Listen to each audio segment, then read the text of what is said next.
ದೇಶದಾದ್ಯಂತ ಇಂದು ರಾಮನವಮಿಯ ಮಹಾಪರ್ವವನ್ನ ಅತ್ಯಂತ ಸಂಭ್ರಮ ಸಡಗರದಿಂದ ಆಚರಿಸಲಾಗುತ್ತಿದೆ. ಇತ್ತ ವಾಣಿಜ್ಯ ನಗರಿ ಹುಬ್ಬಳ್ಳಿಯಲ್ಲಿಯೂ ರಾಮನವಮಿಯ ಸಂಭ್ರಮ ಮುಗಿಲು ಮುಟ್ಟಿದ್ದು ಎಲ್ಲೆಡೆ ರಾಮಮಯ ವಾತಾವರಣ ನಿರ್ಮಾಣವಾಗಲಿದೆ. ಹೌದು, ರಾಮನವಮಿಯ ನಿಮಿತ್ತ ಇಂದು ಹುಬ್ಬಳ್ಳಿ ನಗರದ ನಾಮದೇವ ಹರಿ ಮಂದಿರದಲ್ಲಿ ನಾಮದೇವ ದೈವಕಿ ಸಮಾಜದ ವತಿಯಿಂದ ಶ್ರೀರಾಮಲಲ್ಲಾನ ತೊಟ್ಟಿಲೋತ್ಸವವೂ ಸೇರಿದಂತೆ ವಿವಿಧ ಧಾರ್ಮಿಕ ಕಾರ್ಯಕ್ರಮಗಳನ್ನು ಹಮ್ಮಿಕೊಳ್ಳಲಾಗಿತ್ತು.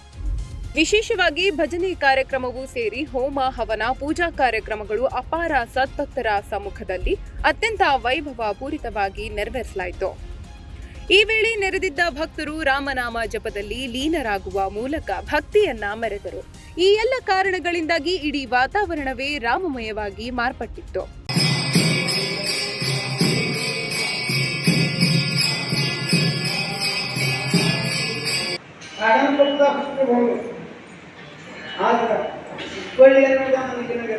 ಒಟ್ನಲ್ಲಿ ಇಂದು ದೇಶದಾದ್ಯಂತ ರಾಮನವಮಿಯ ಸಂಭ್ರಮ ಮುಗಿಲು ಮುಟ್ಟುವಂತಾಗಿದ್ದು ಹಲವೆಡೆ ಪಾನಕ ಪ್ರಸಾದ ವಿತರಿಸುವ ಮೂಲಕ ರಾಮಭಕ್ತಿ ತೋರಿದರು.